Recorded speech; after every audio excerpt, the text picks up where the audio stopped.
Hello guys. क्या हाल है आप सबके? Good morning. So we have a problem of C program. So in this program we have to do the we have to actually we have to do I mean we have to concatenate two string without using strcat. strcat जो function होता है C language में, इस without using this function we are going to concatenate two strings. Okay, so सबसे पहले हम actually इसे दो मेथड से करेंगे, एक ब्रूट फोर्स से करेंगे, दूसरा रिकर्जन से करेंगे। ओके, सो सबसे पहले हम क्या करेंगे, सबसे पहले हम दो स्ट्रिंग बना लेंगे, एक S1 S2। ठीक है, S1 S2 में हम मैं ये वाला एरे हटा देता हूँ क्योंकि मैंने पॉइंटर से भी करा था ना, तो इसलिए आ रहा है वो। ये मैंने एक और एरे भी बनाया है, वो रिकर्जन के लिए बनाया, और ये वाला ब्रूट फोर्स के लिए बनाया है। इसमें ब्रूट फोर्स रिज़ल्ट प्रिंट करूँगा और इसमें रिकर्जन का रिज़ल्ट प्रिंट करूँगा। ओके, तो इससे कंफ्यूज मत होना कि दो दो क्यों बना रखे हैं एरे और चार चार क्यों बना रखे हैं।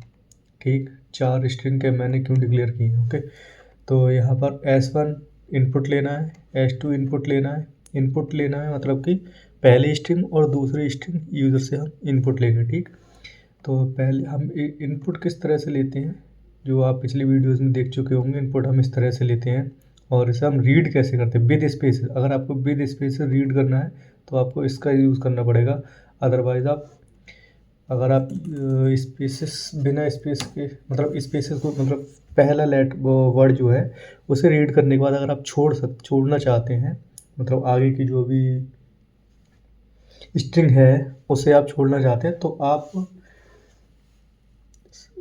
मॉडुलस यानी परसेंटेज एस का यूज़ कर सकते हैं, अदरवाइज़ आपको इसका यूज़ करना होगा। ओके, तो इसे आप पूरी स्ट्रिंग मतलब कि कितने भी लेटर कितने भी वर्ड हो एक स्ट्रिंग के अंदर पूरी रीड हो जाएगी। ओके,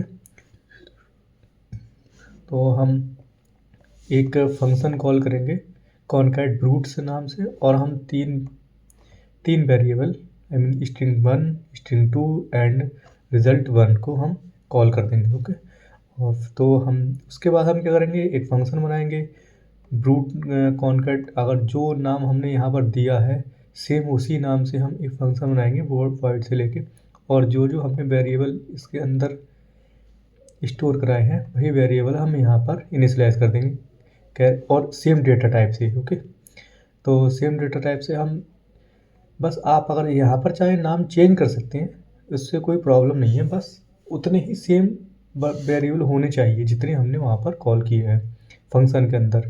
ओके, तो हम क्या करेंगे, पहले हम इसे मतलब स्टोर करा देंगे, उसके बाद हम क्या करेंगे, दो वेरिएबल और बनाएंगे इंटीजर डेटा टाइप के आई एंड जे। ये किसके लिए, ये लूप के लिए, जो स्ट्रिंग होगी उसे ट्रैवर्स करने के लिए हम दो वेरिएबल और बनाएंगे। ओके, उसके बाद हम क्या करेंगे, फर्स्ट स्ट्रिंग मतलब कि पहली स्ट्रिंग को हम कॉपी करेंगे, उसके बाद मतलब एक नई स्ट्रिंग बनाएंगे, हम उसमें पहले स्ट्रिंग को कॉपी करेंगे, उसके बाद हम उस वाली स्ट्रिंग में जो नई हमने स्ट्रिंग बनाई है उसमें कॉपी करने के बाद हम जो दूसरी स्ट्रिंग होगी उसमें उसी स्ट्रिंग में आगे के लिए जोड़ देंगे। वो कैसे करेंगे हम, तो हम पहले कॉपी कर लेते हैं। ओके, S1 के ith इंडेक्स से नल वैल्यू तक हम लूप चलाएंगे, वाइल लूप, और जो रिज़ल्ट वाली जो स्ट्रिंग है उसके अंदर हम S1 रिज़ल्ट की ith इंडेक्स पे हम S1 के ith इंडेक्स को स्टोर करा देंगे। ओके, ये बीच में असाइन वाली ऑपरेटर है, ये इक्वल टू वाला ऑपरेटर नहीं है, असाइन ऑपरेटर है, यानी कि इसकी वैल्यू को इसके अंदर स्टोर करा देगा और हम आई को प्लस कर देंगे, ताकि हम जैसे अभी 0th एलिमेंट पर थे, अगर हम आई को प्लस कर देंगे तो 1 एलिमेंट पर पहुंच जाएंगे जब तक कि नल वैल्यू नहीं मिल जाती। ओके, तो इस तरह से हम कॉपी कर लेंगे स्ट्रिंग विदाउट strcat। उसके बाद हम क्या करेंगे, इसे तो ओपन ही रहने देता हूँ। उसके बाद हम अपेंड करेंगे, अपेंड मतलब जोड़ेंगे हम पहली स्ट्रिंग में दूसरी स्ट्रिंग को, सेम वही तरीका है, बस यहाँ पर जे इसलिए यूज़ किया जा रहा है S2 में क्योंकि S2 के लिए हम J यूज़ कर रहे हैं, ठीक। हमने I तो S1 के लिए यूज़ कर लिया, हम S2 के लिए J यूज़ कर रहे हैं, और S2 is not equal to null element जो भी होगा स्ट्रिंग का, तो नल तक चलेगा, ठीक। उसके बाद रिज़ल्ट I, मतलब रिज़ल्ट का जो हमने I++ कर दिया था ना, तो जब तक कि नल वैल्यू नहीं मिल जाती तब तक चलेगा, वहाँ पर जाके रुक जाएगा, ठीक। वहाँ से फिर अगेन स्टार्ट होगा, और S2 के J, मतलब कि J भी यहाँ पर जो है ज़ीरोथ एलिमेंट है, ज़ीरोथ एलिमेंट इसका, लेकिन I का तो यहाँ पर अपडेट हो चुका है I++, तो लास्ट वाले S1 के लास्ट वाले उस पर पहुँच चुका है एलिमेंट पर, लास्ट के आगे बढ़ चुका है, और वहाँ पर हम S2 के J के फर्स्ट एलिमेंट को स्टोर कराएंगे और I++ कर देंगे, क्योंकि अब हमें आगे बढ़ना है, रिज़ल्ट में आगे बढ़ना है, और उसके बाद हम J++ कर देंगे, हम S2 के भी एलिमेंट को आगे बढ़ाएंगे। हम एक नई, मतलब कि हम इन दोनों को नहीं जोड़ रहे हैं, हम इसके एलिमेंट को उठा के इसमें रख रहे हैं, जिससे कि क्या हो रहा है, हमारे पास 3 स्ट्रिंग बन रही है। एक तो ऑलरेडी है, ये रही, दूसरी S2 ऑलरेडी है, हमने एक नई बनाई है, उसी में ऐड नहीं किया है, एक नई स्ट्रिंग बनाई है उसमें ऐड किया है, उठा के एलिमेंट उसमें रख दिए है। इस तरह से हम आराम से कर सकते हैं, ओके। और हम क्या करेंगे फिर, रिज़ल्ट को फिर हम एक नल टर्मिनेट कर देंगे, रिज़ल्ट असाइन वैल्यू दे देंगे, नल वैल्यू, ठीक है। और फिर हम इसे कॉल कर देंगे, कॉल तो हम पहले कर चुके हैं, ठीक। और हम R1 को रन करा देंगे, जो रिज़ल्ट है ना, रिज़ल्ट को रन करा देंगे, ठीक है। तो देखते हैं, पहले हम इसे रन करा के, ये मैं सेव कर लेता हूँ, GCC 4.c 4,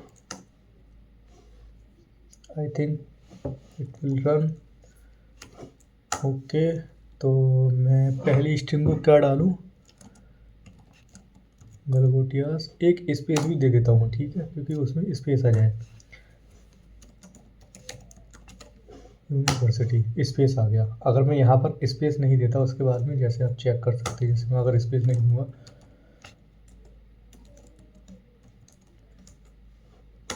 स्पेस नहीं दिया मैंने इस बार, देखा इसमें स्पेस नहीं दिया, तो इसने स्पेस को काउंट नहीं किया, और स्पेस को कॉपी करके नहीं दूसरे उसमें नहीं लेके आया, दूसरी स्ट्रिंग में, तो इसने पूरी विदाउट स्पेस प्रिंट कर दी।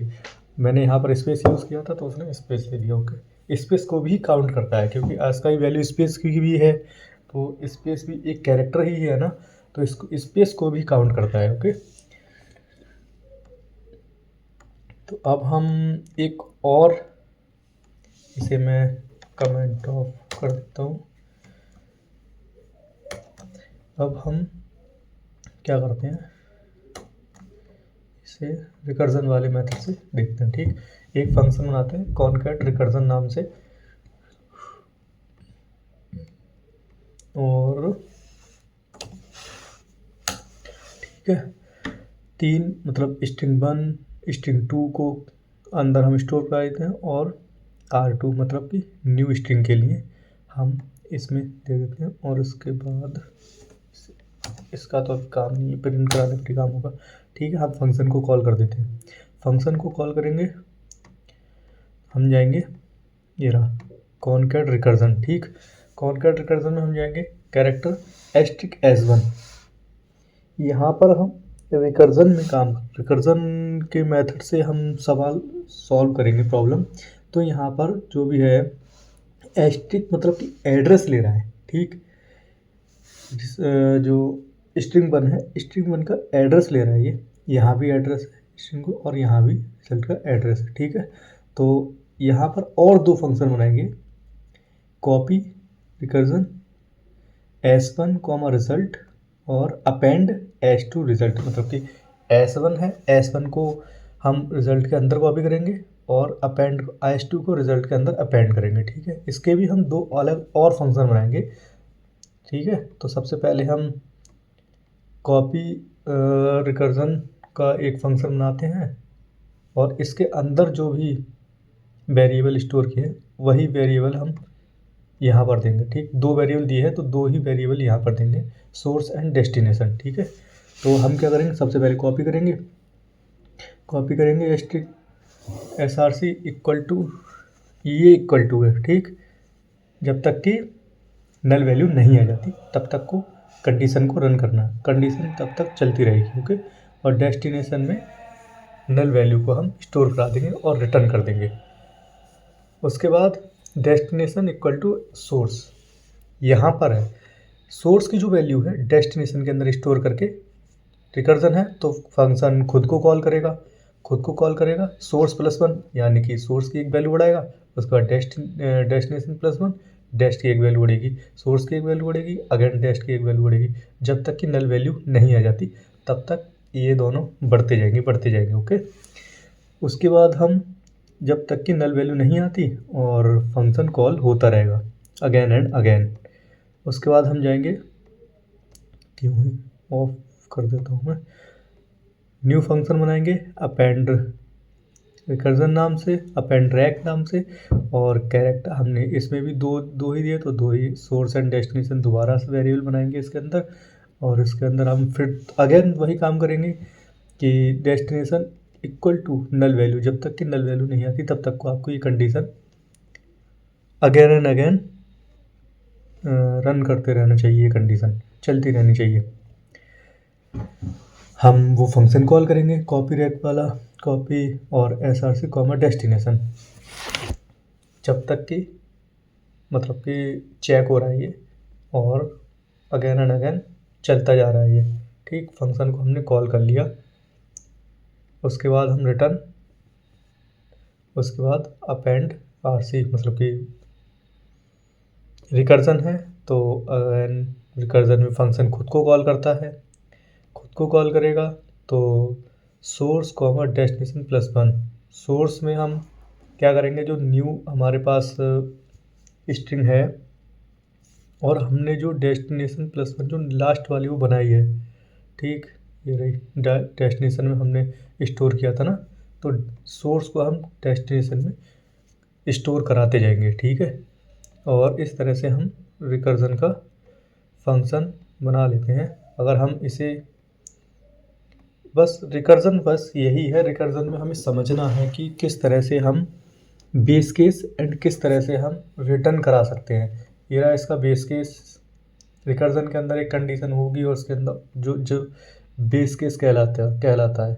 बेस केस के अंदर हमें चेक करना होता है कि हम कहाँ तक चेक कर सकते हैं, कंडीशन क्या अप्लाई होगी, और उसके बाद हम फंक्शन में क्या रिटर्न कर सकते हैं, ओके। बस रिकर्जन में यही चेक करना होता है। उसके बाद हम क्या करेंगे, हम इसे प्रिंट करा देंगे और प्रिंट कराने के बाद देखते हैं what will be the answer. Again नहीं, गलगोटियास यूनिवर्सिटी, ये ठीक है, ये रिकर्जन से भी हो चुका है। बस आपको अगेन एंड अगेन समझना होगा कैसे करना है, और बस यही है रिकर्जन में, बस इतना ही होता है। बस आपको बेस केस अगर आप अच्छे से लिखना सीख गए कि बेस केस कैसे काम करता है, और उसके बाद फंक्शन खुद को कॉल करता है, फंक्शन के अंदर की ये जो वैल्यू है ये कैसे काम करती है, बस यही आप अगर सीख गए तो आप रिकर्जन सीख जाएंगे। ये इजी लेवल की रिकर्जन है, आपको हार्ड लेवल की जाने के लिए थोड़ा और टाइम, इजी नहीं मीडियम कह सकते हैं, क्योंकि इसमें रिकर्जन फंक्शन के अंदर डबल रिकर्जन फंक्शन को कॉल किया है, तो ये मीडियम लेवल की कह सकते हैं, okay. So thank you guys, यही ये कोड है इसका रिकर्जन का, and this is the code for concat brute force. So ये दोनों कोड आप ब्रूट फोर्स एंड रिकर्जन का यूज़ कर सकते हैं, ठीक है।